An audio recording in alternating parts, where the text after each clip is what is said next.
A CIGA centra a súa campaña do 25 de novembro naquelas persoas, case sempre mulleres, que se encargan de coidar a quen o precisa. Na Central Nacionalista din que son empregos invisibilizados que nin se recoñecen nin se valoran.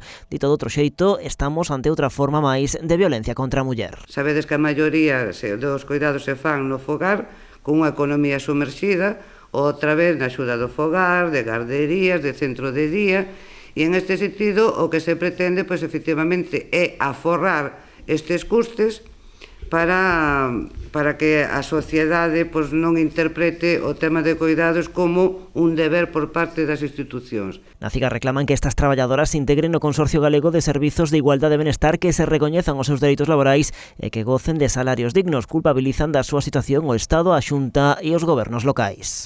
Nos vamos a ver o 25, vamos a ver crespóns negros o que son os concellos, se fan plenos extraordinarios, telecomunicados diante do Concello, pero eles son cómplices precisamente desta situación da violencia que nós entendemos que é violencia de xénero das persoas de traballos de coidados, porque nin tan siquiera están reconocidas nunha legislación tanto a nivel de Estatuto de Traballadores como na Seguridade Social. Nos acusamos directamente a todo un sistema que baixo o eufemismo este do benestar violenta deliberadamente a miles de mulleres no país. Un sistema que converte a miseria de moitas en cartos para uns poucos.